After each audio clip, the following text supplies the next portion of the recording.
Nothing is a problem until someone chooses to make it one. Sometimes that has brilliant results. Sometimes the questions raised are difficult and sometimes they are downright dodgy. For 80 years, we've never had a conversation or needed to have a conversation regarding the hijab because it's never been required.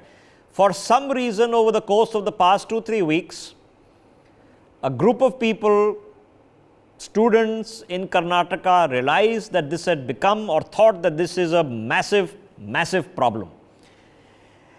And here we are, multiple weeks later, still figuring it out.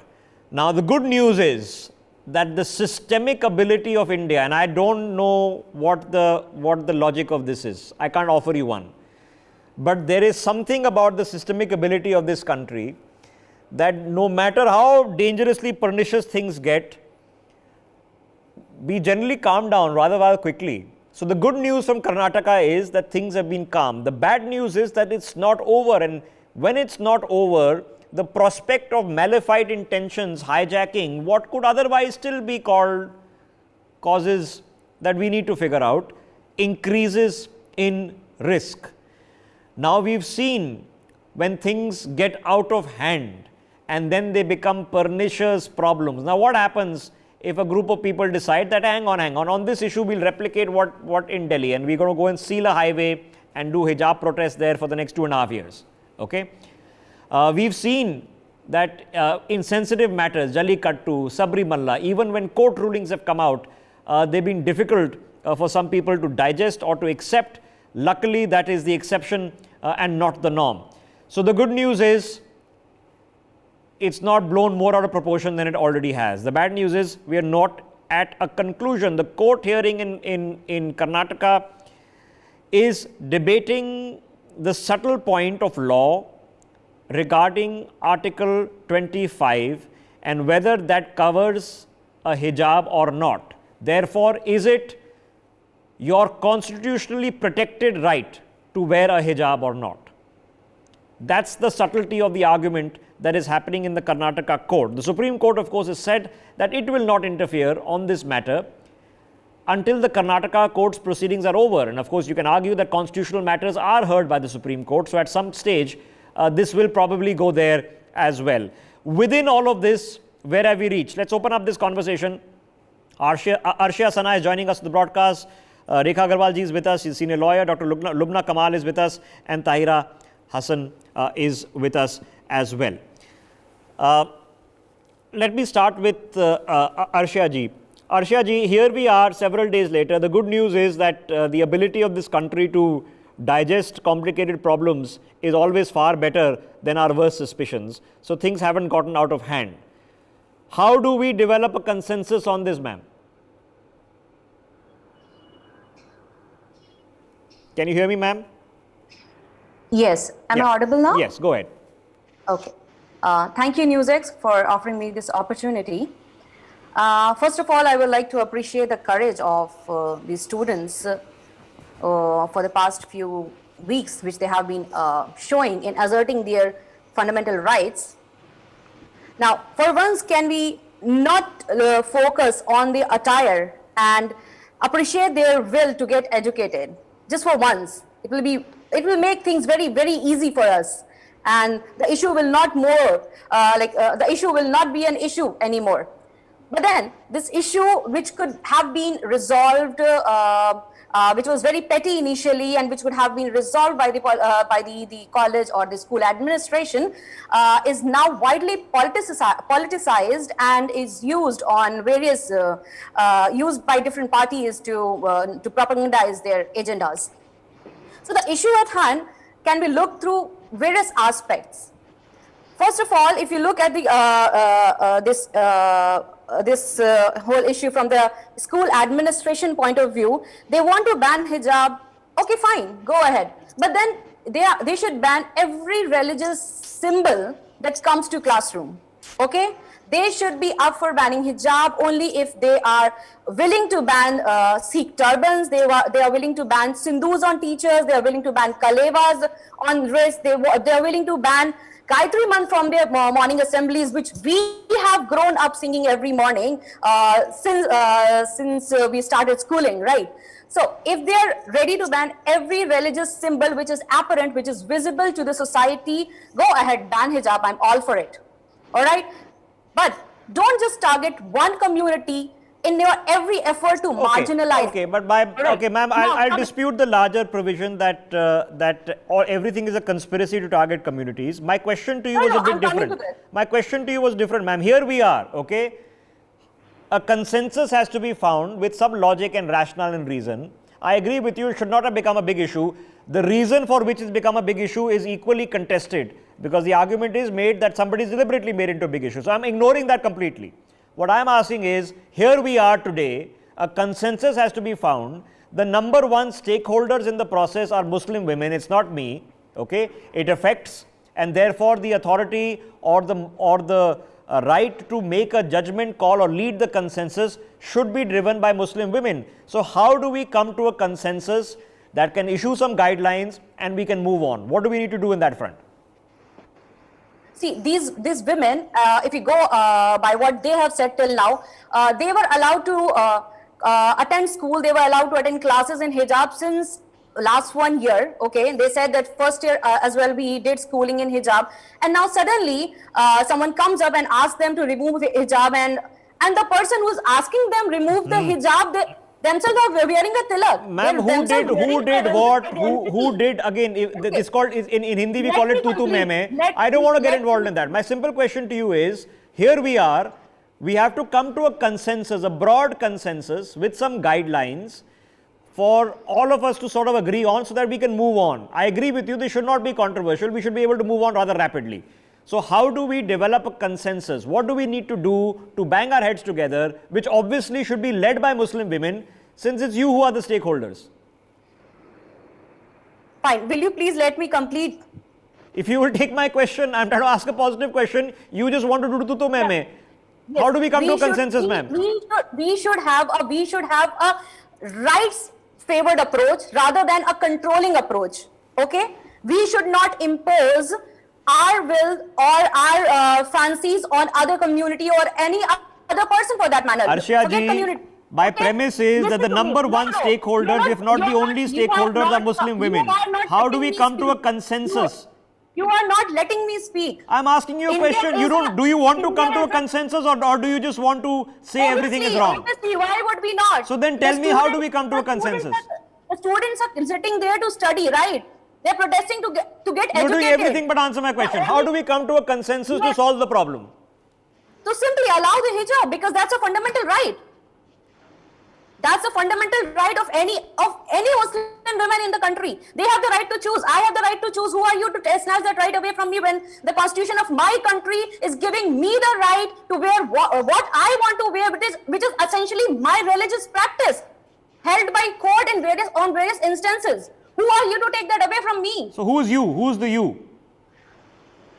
The public of India, the people of India. So it's we the people of India, right? So when you say you, right, what do you mean? Who is the you in this? The you is the people who want to disrupt the peace, who want to disrupt public order.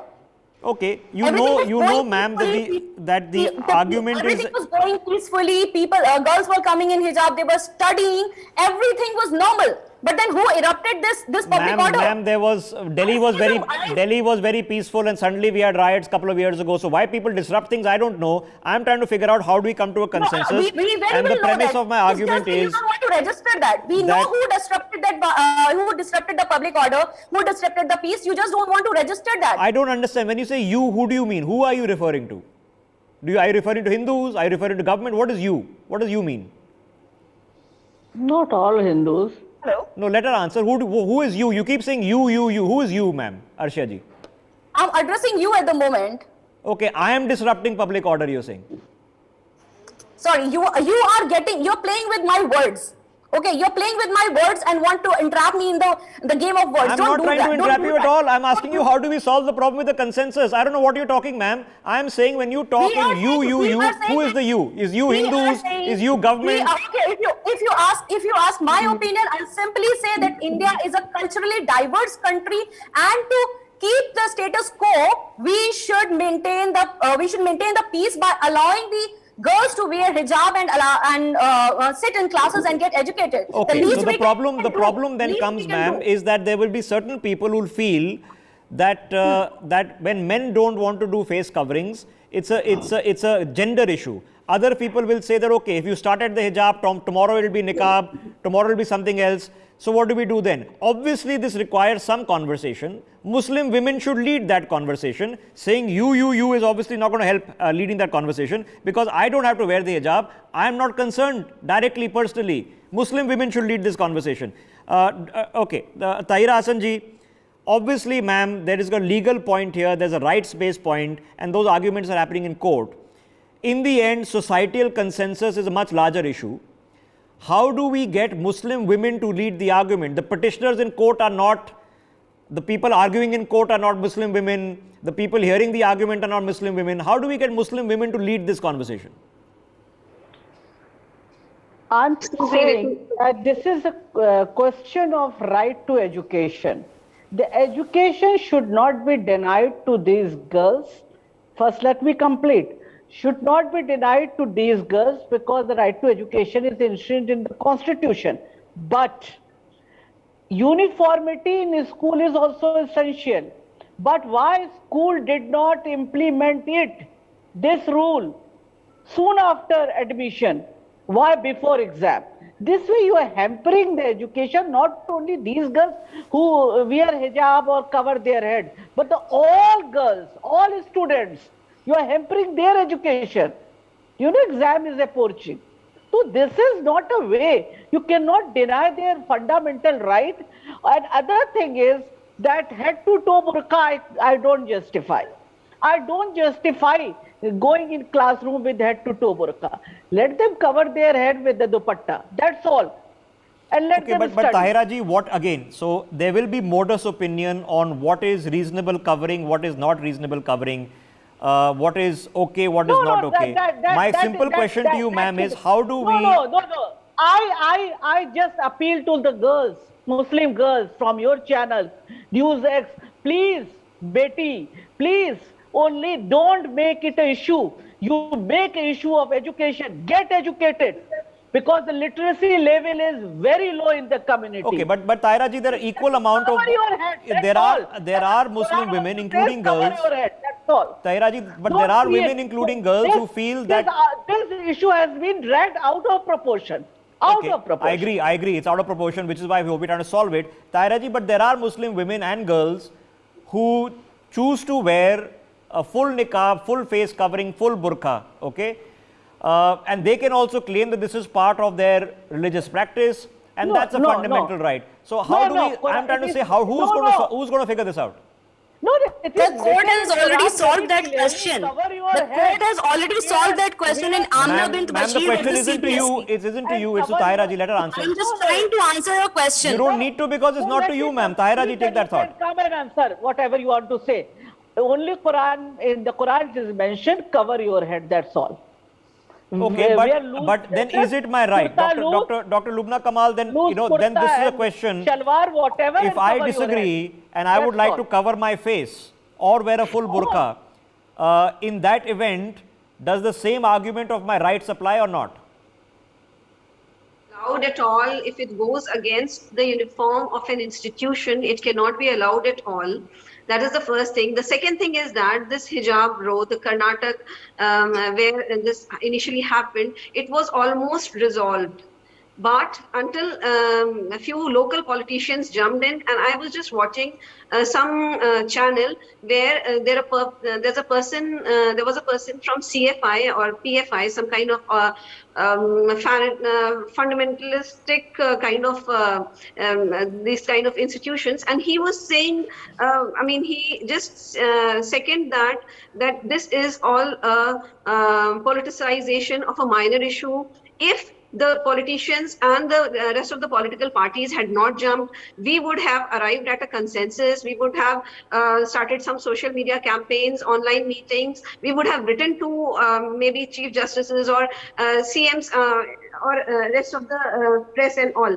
But until and unless we keep this Islam and politics away, we will never be able Okay, so ma'am, here's where I'm requesting your help, okay? and to all of you joining this broadcast, here's the problem as I see it. Whether it is okay, not okay, I am not a direct stakeholder in that. Okay, the stakeholders are Muslim girls and Muslim women. They have to decide what is okay and what is not okay, and then guide the next generation on what is fair practice and what is mandated, what is religious, what is not. I can't do that. Now, the people who are arguing it in court are not Muslim women. The people who hear it are not Muslim women. How do we make Muslim women the stakeholders in deciding? Now, one person says, okay, just head covering, other person says, no, full burqa, third person will say something else. Somebody's got to come and develop a consensus. How do we get a group of Muslim women, such as yourselves, together to then help evolve that national consensus? See, that is the first and most important thing, is that we have to allow the Maulanas and politicians to lead us. We have to disallow that. We have to stop them from leading us. The second thing is that I am in touch with a lot of organizations myself, and we are trying to do that. The third thing is I have joined a course of Alama myself. I have a very busy practice, yet I've joined it so that I could know the truth myself. And then is when I can tell that this is right and this is wrong, because nothing in Islam is extremely accommodative and flexible. It's just that we try to follow this Talibanization of Islam. That is when the problem arises. You know, that is not for 21st century. Okay. So I'm going to put this question to Rekha Agarwal ji. Rekha ji, with all due respect to all the concerned parties, okay, that are both politically arguing this case or legally arguing this case, in the end, a consensus has to be driven by the stakeholders, and those stakeholders are missing in the representation of this case. They might have been at the genesis of it, but they're missing in the representation of this. How do we let this consensus be Muslim women driven? Rishabh, there are two ways of looking at this matter. Though I really appreciate the approach that we are contemplating, that we have all the stakeholders participate in having a very positive, healthy and a holistic discussion without feeling as if without having that persecution complex, that as if people are trying to, as what Arshad ji said in the beginning, the whole argument works on the premise as if the whole world is against them, or a particular religion is against them, or as if a particular religion is being marginalized or polarized. That is not at all. It is not, the fact is, it is not that I'm a Hindu and I'm speaking in that manner. I'm speaking in a totally neutral manner, not even as a lawyer right now, but somebody who, with a bird's eye view, taking a bird's eye view of the entire, tamasha which is happening, particularly in Karnataka, and is now filtering to the other states as well.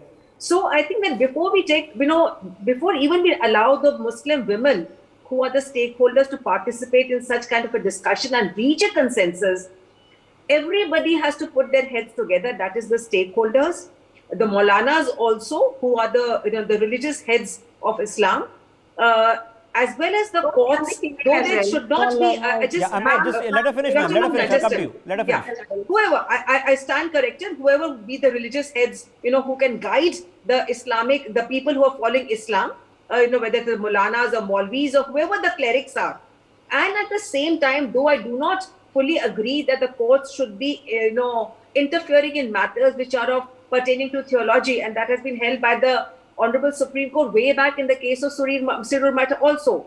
But now, since we have reached that impasse, where the courts have to interfere to ensure that the fundamental rights as enshrined in the constitution of the Hindus as well as the Muslims are saved in the right spirit, and the right to education is also balanced at the same time. Okay. So it boils down, Rekha ji, it boils down, Rekha ji, to the concept which is being argued right now is on essential religious practice.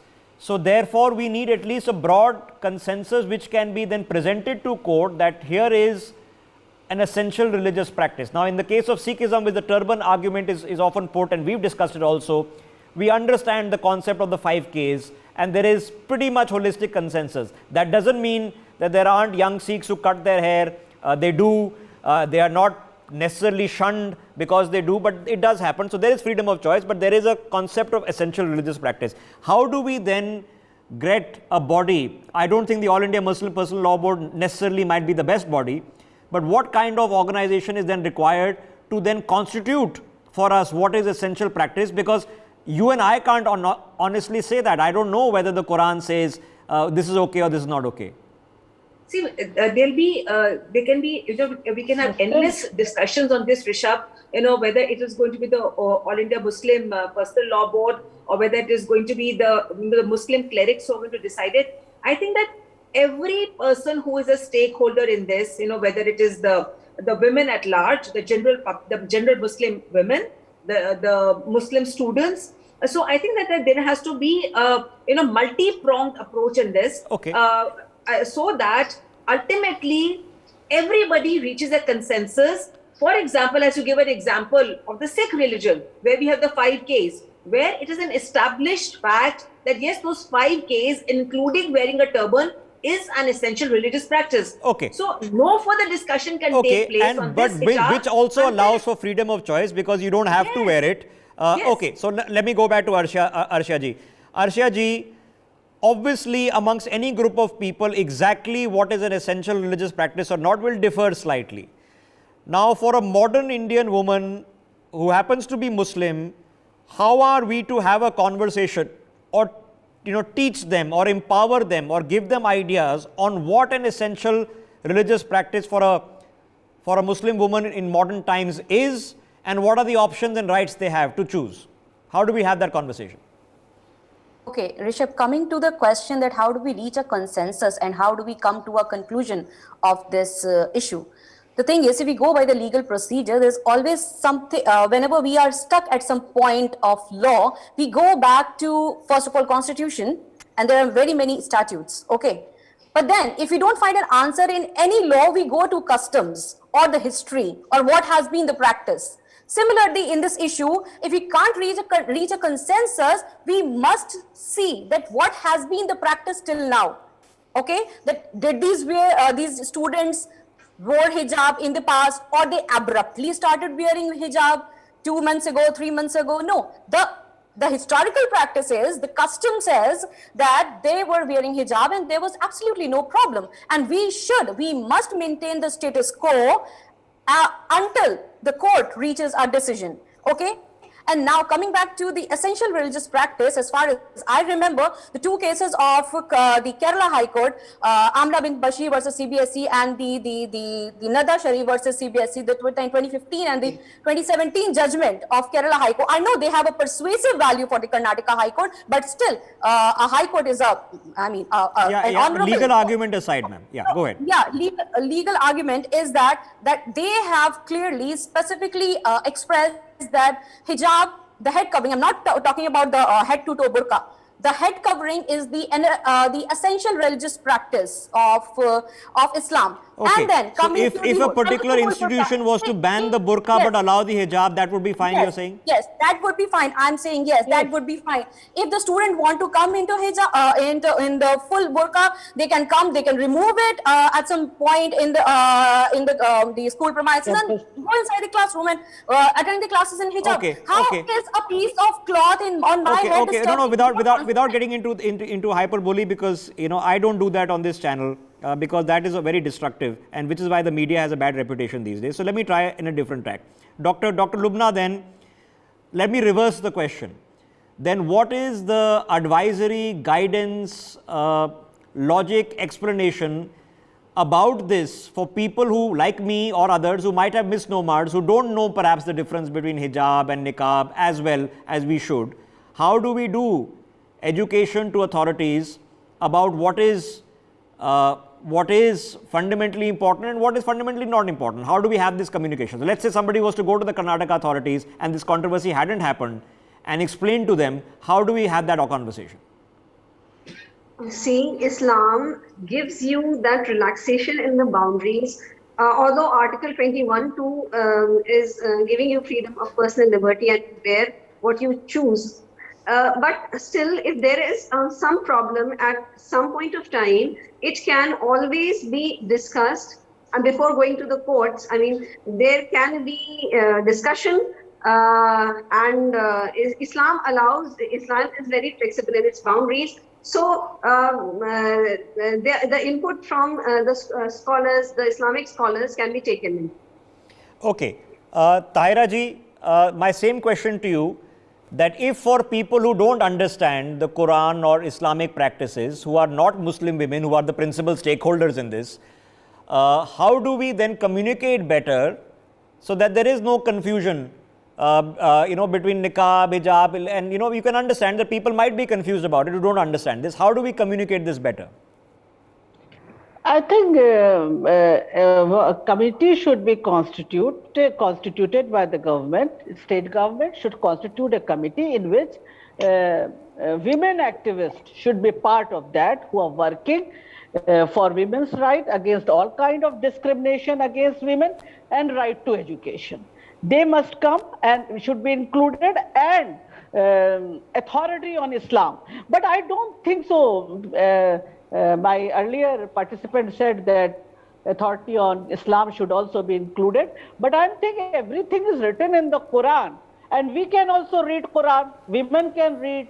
The men can read better than me. Okay. Do you think? Okay. No, is there? Okay. So okay. It's about reading. It's about interpretation. I can explain. It's about better interpretation. than, Tahira ma'am. Yeah, interpretation is a difficult thing, ma'am. Interpretation is a very difficult thing. Yes, that's what I want to say to Tahira ma'am. That A it's lot not of about people reading. misinterpret the Quran, so that is open to why context. I'm saying that read and read the right Okay. I mean, we don't you have want to deny the. Because she misconstrued the Quranic verse where she says that only hijab, the head cover is allowed and not it's not That's the that. problem. Okay. I'm not going into Okay. that. I'm Hang a just second. pointing it out. Okay. All right. Okay, guys. Just 1 second. I don't want to get lost in a point. Dr. Tahira Hassan. Okay. For those people who then get confused and they say, okay, ma'am, I don't know if you can hear me. If you can, for those people who then get confused and say, okay, and mistake tradition and Quranic practice for things like Sharia, how do you have a better communication? The largest democracy that is run by constitution. Try to understand this also. Ma'am, help me answer the question. For those people who misconstrue this, and I'm assuming that they're misconstruing this, and they say, okay, if you keep insisting on hijab, tomorrow you will say then Sharia applies. How do we answer those people? No, the Sharia cannot be applied. How can? This is what I'm saying. This largest democracy is run by constitution. Neither Islamitwa nor Hindutva. So this is a question is not relevant. All right. Okay.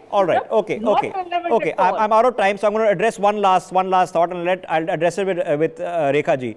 Rekha ji, the conversation today started with Arshia ji mentioning that look, the women have the right to education.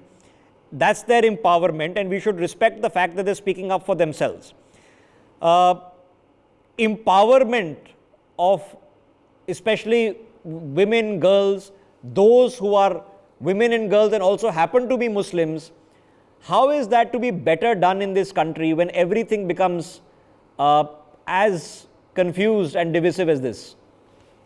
I think, Rishabh, though I may be, going into another territory, is that ultimately I think we must look forward to have a uniform civil code, because this is just the beginning, there's one controversy which has already happened now. The country is seized with the hijab controversy. Muslim women, as Tahira ji rightly said, that they have to be empowered and protected. But yes, ultimately, we have what is called the Constitution. The Constitution is supreme, and therefore a line has to be drawn. That's so much and no further. So therefore, if certain children who follow the Sikh religion, they wear turbans or patkas to school because they feel that that is an essential practice of the Sikh religion.